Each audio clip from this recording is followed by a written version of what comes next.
മലപ്പുറം മഞ്ചേരിയിൽ വൻ കഞ്ചാവ് വേട്ട. ബംഗളൂരുവിൽ നിന്നെത്തിച്ച 16 കിലോയിലധികം കഞ്ചാവാണ് പിടികൂടിയത്.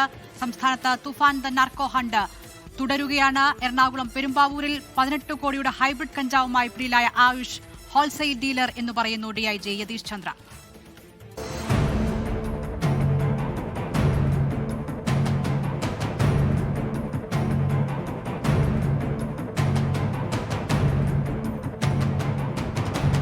ഓപ്പറേഷൻ തൂഫാന്റെ ഭാഗമായ പോലീസ് നടപടി തുടരുകയാണ്.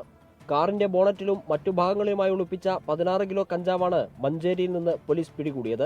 കാർ ഓടിച്ച മേലാറ്റൂർ എപ്പിക്കാട് സ്വദേശി നിഹാലും പോലീസ് കസ്റ്റഡിയിലാണ്. പോലീസിനെ കണ്ട് രക്ഷപ്പെടാൻ ശ്രമിച്ച പ്രതിയുടെ കാർ മറ്റു വാഹനങ്ങളിലും ഇടിച്ചു. നാട്ടുകാരുടെ സഹായത്തോടെയാണ് പോലീസ് പ്രതിയെ പിടികൂടിയത്. അതേസമയം കഴിഞ്ഞ ദിവസം പെരുമ്പാവൂരിൽ നിന്ന് 18 കോടി രൂപയുടെ ഹൈബ്രിഡ് കഞ്ചാവുമായി പോലീസ് പിടികൂടിയ ആയുഷ് ഹോൾസെയിൽ ഡീലറാണെന്ന് ഡിഐജി യതീഷ് ചന്ദ്ര. ആയുഷിന്റെ ഭാര്യയും പ്രതിയാണ്. നമ്മളൊരു 18 kg കയ്യിലുണ്ടോ എന്ന് പറഞ്ഞാൽ ഹോൾസെയിൽ ഡീലർ തന്നെയല്ലേ. ഇങ്ങനെ ഒരു 18 kgയുടെ വേട്ട വളരെ വലിയ വിജയം തന്നെയാണ്. ഞങ്ങളുടെ ടീമിൻ്റെ ഇത്ര ദിവസം ചെയ്ത പണിയുടെ ഒരു റിസൾട്ടാണ് ഇവിടെ കിട്ടിയിരിക്കുന്നത്.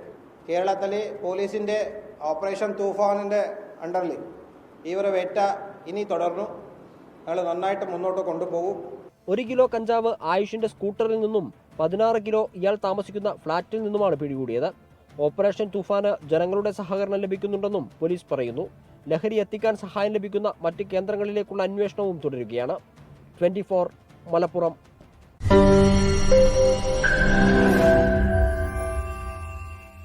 ലോകത്തെവിടെയായാലും ഏത് സമയത്തും 24 വാർത്തകളും ഓഗ്മെന്റഡ് റിയാലിറ്റി പാക്കേജുകളും എക്സ്പ്ലെയിനറുകളും വിശദമായി കാണാൻ ഞങ്ങളുടെ യൂട്യൂബ് ചാനൽ നിങ്ങൾക്ക് സബ്സ്ക്രൈബ് ചെയ്യാം.